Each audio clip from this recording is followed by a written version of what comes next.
በእውነት ለአንድ ሰው ባለጸጋን መውደድ ከባድ ይሆንበታል።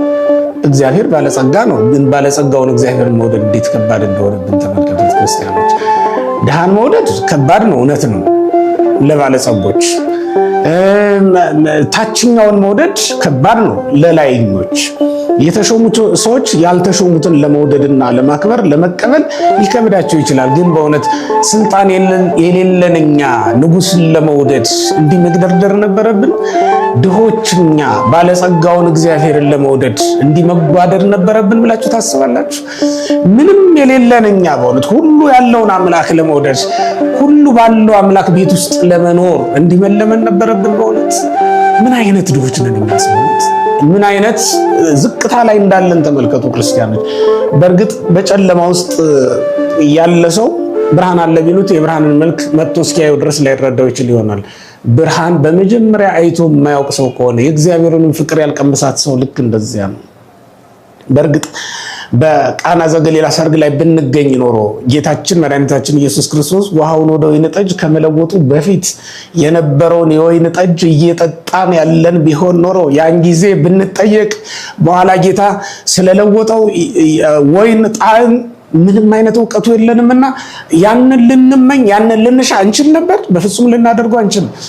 የዚያ ቤት አሳዳሪ የሰርጉ ቤት አሳዳሪ ሊቀ መርፋቅ ብለን የምንጠራው የወይን ጠጁ ኃላፊና የሰርግ ቤቱ ኃላፊ የነበረው ሰው መጀመሪያ ቀምሶ ከማድነቁ በፊት የወይን ጠጅ የሆነውን ውሃ ቀምሶ ከማድነቁ በፊት ለምን ዘይሴን ወይን አቀብከው አስተዳርከ ብለው እነዚያ ውሃውን የወይን ጠጅ የሆነውን ውሃ ቀምሰው ያደነቁ ሰዎች ሁሉ አስቀድሞ ቢጠየቁ ኖሮ እንዲህ አይነት ጣዕም ከውሃ እንዲህ አይነት ጣዕም ጌታ ከሚሰጠን ወይን ጠጅ ይገኛል ብለው ሊያስቡ ይችላሉ? አትገምቱትም ክርስቲያኖች። የማይገመት ጣዕም ነው ያለው በእግዚአብሔር ፍቅር ውስጥ። የእግዚአብሔርን ፍቅር ቀምሰናት አይደለም እንድናረጋግጣት የሚፈልገው ደርሰንባት እንድንቀምሳት ነው የሚፈልገው እንጂ የእግዚአብሔር ፍቅር እኮ በዚህ ዓለም እንዳሉ ነጋዴዎች አስቀድሞ በጎውን ነገር አሳይተው በኋላ ምናምንቴውን መናኛውን እንደሚያቀርቡልን ሰዎች ያለ አይደለም። እግዚአብሔር እንደዚህ ዓለም ነጋዴዎች አይደለም ክርስቲያኖች። የዚህ ዓለም ነጋዴዎች በስዕል የሚያሳዩን ሌላ ነው። በአካል ደግሞ ሲያቀርቡልን እቃውን የሚያሳዩን ደግሞ ሌላ ነገር ሊሆን ይችላል። የዚህ ዓለም ነጋዴዎች ተታለን ወደ እነሱ ወደ ፈለጉት ነገር እንድንሄድላቸው ቀንጨብ አድርገው ሊያማልል የሚችል ነገር ያቀምሱናል፣ ያሳዩናል። ገብተን ስናየው እንዳየነው ሆኖ ልናገኘው እንችላለን። አለበለዚያ ደግሞ ከጠበቅነው በታች ሆኖም ደግሞ ልናገኘው እንችላለን። እግዚአብሔር እንዲህ አይነት አምላክ አይደለም ክርስቲያኖች። ሁላችንም ይሄንን ዓለም መመነን ከቻል የዚህን ዓለም ፍቅር መተው ከቻል ስንገባ የምናደንቃት ናት። አሁን እስኪ በእውነት ልጠይቃችሁ የወይን ጠጅ የሆነውን ውሃ የቀመሱት ሰዎች ካደነቁ በኋላ ያንን ጣዕም ከቀመሱ በኋላ መጀመሪያ በዶኪማስ ቤት ውስጥ የነበረውን በሰርጉ ቤት ውስጥ ጓዳ ውስጥ የነበረውን ያንን የወይን ጠጅ 6 ጋኖች ተሞልተውት የነበረውን የወይን ጠጅ አምጥተው ቢሰጧቸው የሚጠጡ ይመስላችኋል? የእግዚአብሔርን ፍቅር የቀመሱ ሰዎች ልክ እንደዚያ ናቸው። ወደ ኋላ ተመልሰው የዚህን ዓለም ፍቅር በፍጹም ሊቀበሏቸው አይችሉም። ለዚህም እኮ ነው ያለ ልብስ ራቁታቸውን እግዚአብሔርን ያመለኩት። እግዚአብሔርን ፍለጋ ዘወጻት ለሐሲሶትከ ይላል ማሪሳቅ አንተን ፍለጋ የወጣች ነፍስ ይላል። ያቺ ነፍስ እንዴት የታደለች ናት በእውነት። እሷን ይመልስ ዘንድ የሚቻለው ማንም የለም። ሰይጣን ዘንዶ ሆኖ ይፈትናታል፣ ሊውጣት ይፈልጋል። ሰይጣን አንበሳ ሆኖ ይፈታተናታል፣ ሊሰብራት ይመጣል። ሰይጣን በዙሪያዋ ያገሳል፣ እንደሚያገሳ አንበሳ ሆኖ ያስፈራራታል። አንዳንድ ጊዜ ዙሪያዋን በቀን በጠራራ ፀሐይ ጨለማ እንዲወርሳት ያደርጋል። አንዳንድ ጊዜ ደግሞ ቤተ መንግስት የመሰለ ምታት ያመጣና እዛ ቤተ መንግስት ውስጥ እንዲኖሩ ይፈቅድላቸዋል፣ ስልጣን ይሰጣቸዋል ለቅዱሳኑ።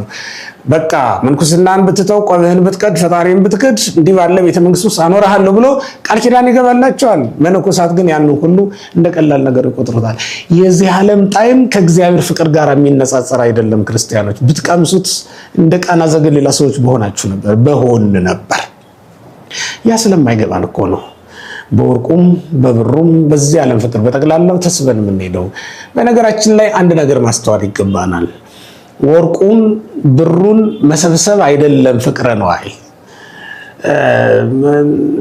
ያን ወርቁን ብሩን መያዝ አንድ ነገር ነው። ግን ወርቁን ብሩ መሻት ደግሞ ሌላ ነገር ነው። የሚወደኝ ቢኖር ትእዛዜን ይጠብቅ፣ የሚወደኝ ቢኖር ትእዛዜን ይጠብቅ፣ ቃሌን ይስማ ያስተውል ይፈጽም አለ ጌታ ቸሩ መድኃኒዓለም። ቃሌን ይስማ ያስተውል ይፈጽም አለ ጌታ ቸሩ መድኃኒዓለም። ገንዘብ መውደድ ማለት ገንዘብ መሰብሰብ ማለት ብቻ አይደለም። ለዚህም ነው ማር ይስሐቅ ምንድነው የሚለው? ይምሰልከ ኦ ፍቁር ከማጥሮ ወርቅ ወብሩር አፍቅሮ ነዋይ ባህቱ ኩሉ ዘይሰቀሉ ቦቱ ፍትወታቲከ ነው የሚለው። ይምሰልከ ኦ ፍቁር ከማጥሮ ወርቅ ወብሩር ፍቅረ ነዋይ። ፍቅረ ነዋይ ማለት ገንዘብ መሰብሰብ ወርቅና ብር መሰብሰብ ብቻ አይደለም። ባህቱ ዘይሰቀሉ ኩሉ ፍትወታቲከ መሻት ልብህ በጠቅላላው የተሰቀለበት ፍላጎትህ ያረፈበት ነገር በጠቅላላው እሱ ገንዘብ መውደድ ነው ብሎ ነው የሚናገረው። ያ ሁሉ ስህተት ነው ማለት ነው። ወርቅን ያጧት ሰዎች ይመኟታል፣ ያገኟት ሰዎች ደግሞ ያጌጡባታል። ያጧትም ሆነ ያገኟት እንደ ቀላል ነገር እንደ ተራ ነገር ቢቆጥሯት፣ በእርግጥ በወርቅ አታጊጡ ማለት አይደለም። በወርቅ በብር ማጌጥ ይገባል፣ ይቻላል። ነገር ግን ወርቁም ብሩን ከእግዚአብሔር አስበልጦ ማየት ግን አይገባም። ወርቅና ብር ለዘላለም ሕይወት የሚያበቃ ነገር ስላልሆነ ከእግዚአብሔር ፍቅር የሚለየን ወርቅና ብር ሊኖር በፍጹም አይገባም። ያ ማለት እንደ ይሁዳ እንዳታስመስለን ነው። ተመልከቱ፣ ገንዘብ መውደድ ከክርስቶስ ፍቅር እንዴት እንደበለጠችበት ተመልከቱ። ለዚህም ነው ይሁዳ ምንም ነገር በማይገዛ ገንዘብ ክርስቶስን አሳልፎ ሸጠ ማለት ነው። የሚጠቅመውን ትልቁን ወርቅና ብር መውደድ በነገራችን ላይ የሚጠቅመንን በጣም ብዙ ነገር ልታሳጣን ትችላለች። የሚጠቅሙንን ባልንጀሮቻችን ያሳጣችን ገንዘብ መውደዳችን ናት አይደል እንዴ? የሚጠቅመንን ብዙ ማዕረግ ያሳጣችን፣ ብዙ ክብር ያሳጣችን ገንዘብ መውደዳችን ናት። ብዙ ሰዎችን ከቅዱስ ቁርባን ለይቷቸው የሚኖር ገንዘብ መውደዳቸው ነው። ብዙ ሰዎችን ከእግዚአብሔር ጸጋ ለይቷቸው የሚኖረው ገንዘብ መውደዳቸው ነው። ብዙ ሰዎችን ከሰው ጋር እንዳይገናኙ አድርጓቸው የሚኖረው ከባልንጀሮቻቸው ጋር አብረው በልተው ጠጥተው ደስ እንዳይላቸው የሚያደርጋቸው ገንዘብ ወዳድነታቸው ነው። ይሄ ደግሞ ገንዘብ በመሰብሰብ ብቻ የሚፈጠር አይደለም። ፍትወተ ሥጋ ወይም የልብህ መሻት ያረፈበት በጠቅላላ ዓይንህን የሳበው ልብህን የማረከው ነገር በጠቅላላው ፍቅረ ነዋይ ተብሎ ሊያዝ ይችላል ነው የሚለው ቅዱስ ማር ይስሐቅ። ከዚህ የተነሳ የእግዚአብሔር ቤተሰቦች ከእግዚአብሔር ፍቅር ሊለዩን የሚችሉ ልባችንን የሚገዙ ነገሮች የምትሏቸውን ነገሮች በጠቅላላ ከእናንተ ልታረቋቸው ይገባል። ከእግዚአብሔር የሚለይ ፍቅር እንዲያድርባቸው ያደረጓችሁ ነገሮች በጠቅላላ ሞት ማለት ለእናንተ እነሱ ናቸው። ሞት ምንድነው ትሉኝ እንደሆነ ከእግዚአብሔር የሚለይ ማንኛውም ነገር ለእናንተ ሞት ነው።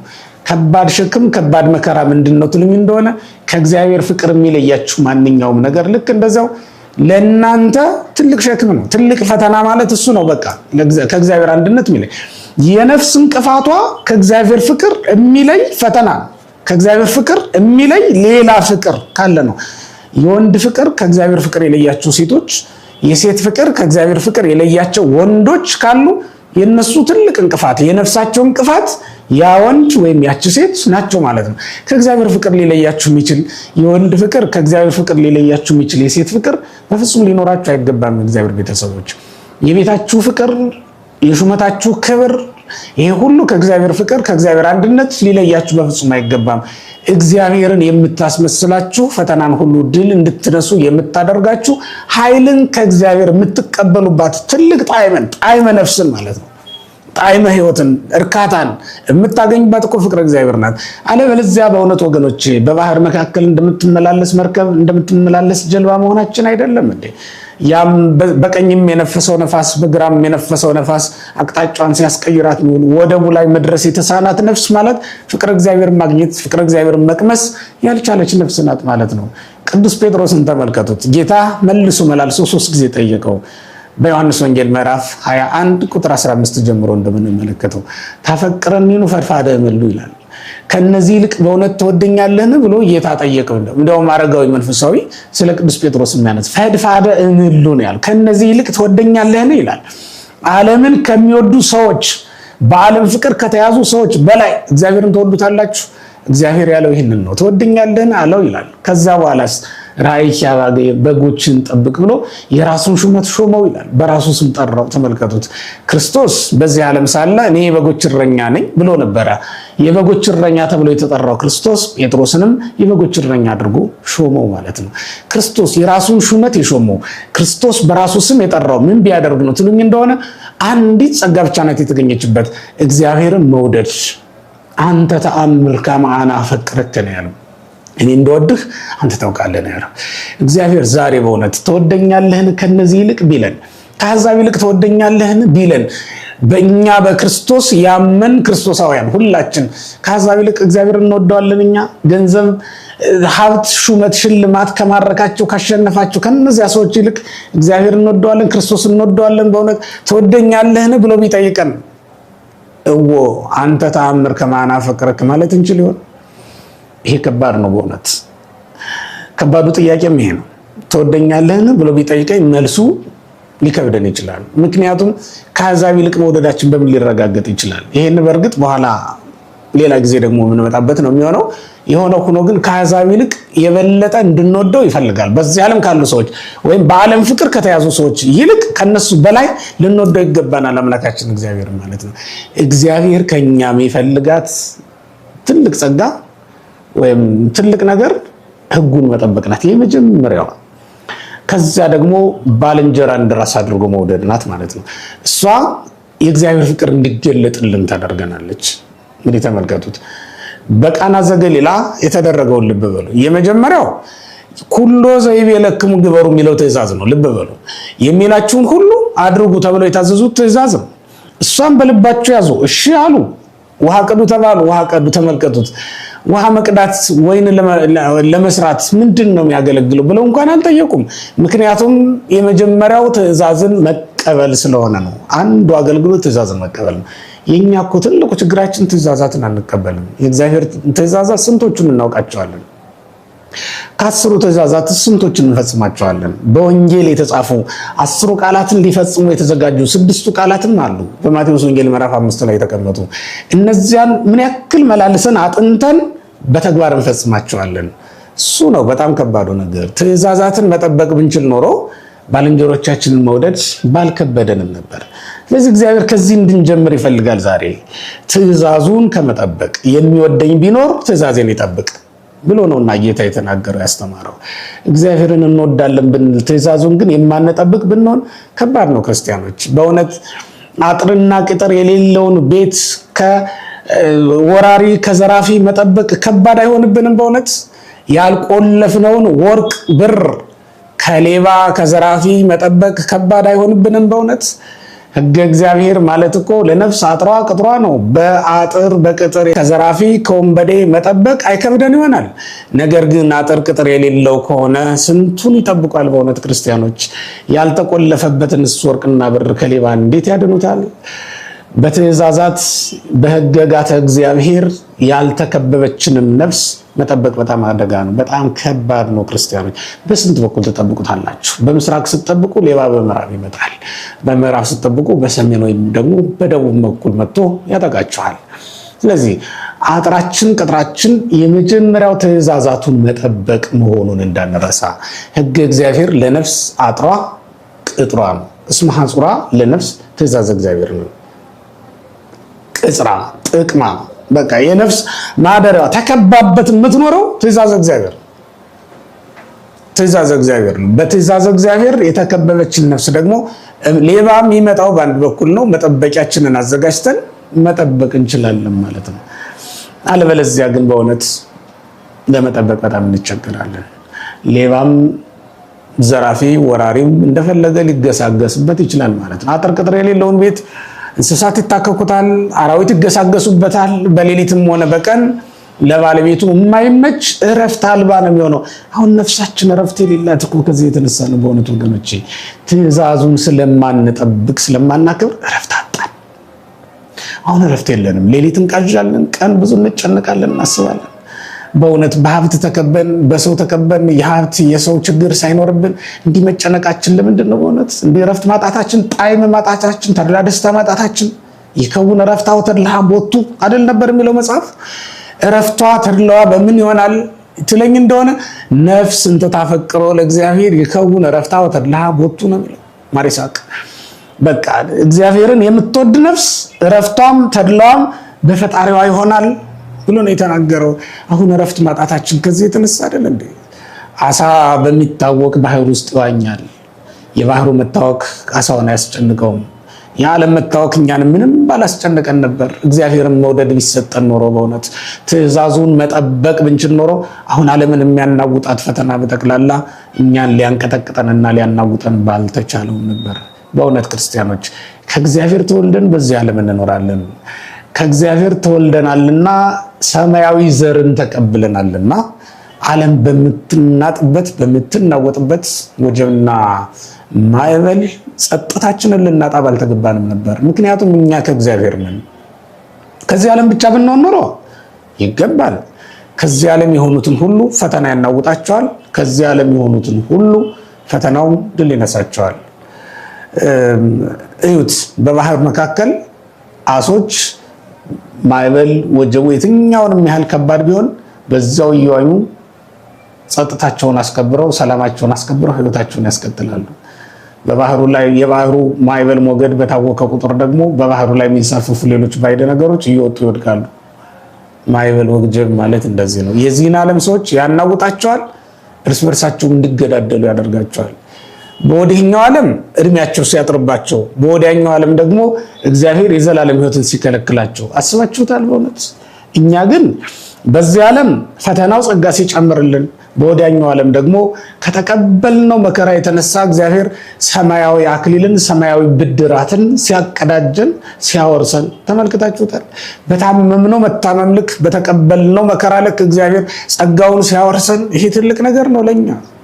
ስለዚህ በዚህ ዓለም ፈተና እንዲህ መናጣችን ጸጥታችን ማጣችን የልብ ጸጥታ ይባላል፣ የልብ ሰላም ይባላል። እሱ ባለመኖሩ ምክንያት እኮ ነው አሁን ዛሬ ያስብነው ነገን ማን ደግሞ ዛሬ የበላነው የጠጣነው የማያስደስተን የለበስነው የማያስደስተን ነጭ ለብሰን ጥቁር ልብ ይዘን እንዴት ሆነ ሊሆን ይችላል? በእውነት ክርስቲያኖች ይሄ ሊሆን አይችልም። እና ጸጥታ ሰላም ባለበት ህይወት ውስጥ መረጋጋት ባለበት ህይወት ውስጥ እንድንኖር በፍጹም አይቻልንም። ለምን? አጥር ቅጥር የሌላት ነፍስ ናት ያለችን። ያገኛት ሁሉ ይነጣጠቃታል፣ ያገኛት ሁሉ ትንፋሹን ያሳርፍባታል። እንደ ከብት በረት ሆናለች። ውበት የሌላት ማንም የማይፈልጋት ትሆናለች ማለት ነው። ስለዚህ ክርስቲያኖች በመጀመሪያ አጥር ቅጥር ይኖራት ለነፍሳችን። ትእዛዙን እንጠብቅ፣ አንደበታችንን እንጠብቅ፣ ሰውነታችንን እንጠብቅ። አለበለዚያ ግን ይህን ዓለም እየወደድን እግዚአብሔር እንወዳለን ወይም ትእዛዙን ረስተን እግዚአብሔር እንወዳለን ብንል እንደምን ይቻለናል? ይህም እኮ ከአካላችን አንዱ አካል ታሞ ጤነኛ ነኝ ብሎ እንደማሰብ ይቆጠራል። ጤነኛ ነን ብለን ብናስብ እንዴት ሊሆን ይችላል? ወይም እግዚአብሔርንም እወዳለሁ ይህን ዓለም እወዳለሁ ብንል በእውነት እንዴት ሊሆን ይችላል? እንደው አሁን አንዳንድ ሰዎች በእግዚአብሔር ፍቅር ተይዣለሁ ይላሉ፣ ግን ደግሞ የሚያስቀድሙት የራሳቸው ነገር ደግሞ አላቸው። ወይ ሆዳቸውን ያስቀድማል ወይም ደግሞ የስልጣን ጥማቸውም የራሳቸው ክብርና ዝና ገና ያለቀቃቸው በዚያ ፍቅር ገና የታሰሩ ሰዎች ናቸው ማለት ነው። እና ለእግዚአብሔር የማይገባ ህይወት ማለት ልክ እንደዚህ ያለው ነው። ለእግዚአብሔር ሁለንተናችንን ንጹህ አድርገን ሁለንተናችንን ነፃ አድርገን ልናስገዛ ይገባናል። እግዚአብሔር የሚገዛው ከተማ እንደዚያ ነው። አንድ ባለስልጣን የመጣ እንደሆነ አስቀድሞ ከተማው ይጠበቃል አይደል እንዴ? ጸጥታው፣ ሰላሙ፣ ሁሉ ነገሩ ይፈተሻል፣ ይታያል። ከዛ በኋላ ነው እንዲገባ የሚደረገው ማለት ነው። እኛም ነፍሳችንን እንመርምራት፣ ሰውነታችንን እንፈትሻት፣ እግዚአብሔር የሚያድርበት ከተማ መሆን አለመሆኗን እንመርምራት፣ እናዘጋጃት። ለእግዚአብሔር ማደሪያ ናት። ሰማያዊው ንጉሥ በሚመጣበት ሰዓት ለሰማያዊው ንጉሥ ክብር የማይገባ የማይመጥን ነገር በእኛ ውስጥ እንዳይገኝ። ፍቅረ እግዚአብሔር ማለት እኮ ከእግዚአብሔር ጋር ተዋህዶ መኖር ማለት እኮ ነው። ክርስቲያኖች አይናችን ከፀሐይ ብርሃን ጋር በመዋሃዱ ተጎድተናል። በእውነት ይህን ዓለም ግልጥ ብሎ ያየነው የፀሐይ ብርሃን ከአይናችን ብሌን ጋር በመዋሃዱ ምክንያት አይደለም። እግዚአብሔር የተዋሃዳትን ነፍስ እኮ ልክ እንደዚህ አይነት በመጨረሻ እግዚአብሔርን ወደ ማየት ነው የምትሄደው። እግዚአብሔር ያልተዋሃዳት ነፍስ እግዚአብሔርን ማየት በፍጹም አይቻላትም። እግዚአብሔርን መዋሃድ የቻለች ነፍስ ደግሞ በዚህ ዓለም ያለው ምስጢር አይሰወራትም፣ በሰማይም ያለው የእግዚአብሔር የጌትነቱ ነገር አይሰወርባትም ማለት ነው። እግዚአብሔርን በፍጹም መመልከት በፍጹም ማየት ትችላለች። ወደ እግዚአብሔር መቅረብም ትችላለች። ፍቅረ እግዚአብሔር ሰረገላ ናት። ክርስቲያኖች ወደ ላይ የምንወጣባት ነፍሳችን ወደ ላይ ወደ ሰማይ የምታደርገው በፍቅረ እግዚአብሔር ምክንያት ነው ማለት ነው። እዚያ ደረጃ ለመድረስ ግን ቅድም እንዳልኳችሁ ለነፍሳችን በመጀመሪያ ቅጥር እንስራላት። በሩም አንድ ነው። መሿለኪያ በር ለምን ይኖራል? አንድ በር ይኖር፣ እሱም ክርስቶስ የሚገባበት ነው። ምክንያቱም ጌታ ወንጌል በሐዋርያው በቅዱስ ዮሐንስ አድሮ ምንድነው በረከቱ የደረሰን ቅዱስ ዮሐንስ ወልደ ነጎድጓድ በዓሉም ዛሬ ነው። ይህ ታላቅ ሐዋርያ ባየው ራእይ ውስጥ እነሆ ከደጅ ቆሜ አንኳኳለሁ አይደለም የሚለው። ይህ ደጅ የተባለው ምን ይመስላችኋል? የምዕመናን ልብ ነው። ክርስቲያኖች እግዚአብሔር በምዕመናን ልብ በኩል መግባት ይፈልጋል። ወደ ነፍሳቸው መግባት ይፈልጋል። ወደ ነፍሳችን መግባት የሚፈልገው እግዚአብሔር ወይም ነፍሳችንን የሚዋሃዳት ልቡናችንን በር አድርጎ ነው ማለት ነው። የልቡናችን በር አንድ ሊሆን ይገባል። እሱም ክርስቶስ የሚገባበት በር ነው። መሿለኪያ ሌላ በር አያስፈልግም። አጋንንት መመላለሻ ያደርጉትና ያስቸግሩናል ክርስቲያኖች። ስለዚህ በሩን አንድ እናድርገው፣ እሱንም ለክርስቶስ እንስጠው። ክርስቶስ የሚገባበት የሚወጣበት ሊሆን ይገባዋል። ክርስቶስ የሚገባበት የሚወጣበት በር ደግሞ ሕዝቅኤል እንዳየው ደጅ የተዘጋ የተቆለፈ ነው፣ ማንም አይከፍተው።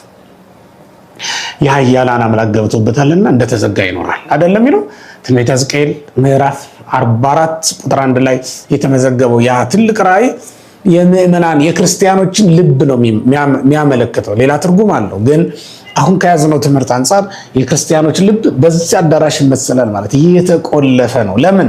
እግዚአብሔር ገብቶበታልና ሌላ ማንም አይገባበትም ይላል። የክርስቲያን ልብ እንደዚያ ነው መሆን ያለበት። ለእግዚአብሔር ብቻ የተከፈተ፣ ለሰው ግን የተቆለፈ። እግዚአብሔር ደግሞ ሳይከፍት ገብቶ ሳይከፍት የሚወጣ አምላክ ነው። ሳይጎዳን እኛን ተዋህዶን የሚኖር ልብስን አማረብኝ ብትሉት ሸክም ነው በራሱ አይደል? ባይድ ነው፣ አውልቃችሁ ልጥሉት የምትችሉ ነው። በዚያውም ላይ ደግሞ ልብስ ሊከብዳችሁም ይችላል። አለበለዚያ ደግሞ ከሰውነታችሁ ሊያልፍም ሊተርፍም ይችላል። ልብስ እንደዚያ ነው፣ አስቸጋሪ ነው። በሰውነት ልክ ቁረጡኝ፣ አስተካክሉኝ ማለት ይፈልጋል። እግዚአብሔር ግን እንደዚህ አይደለም።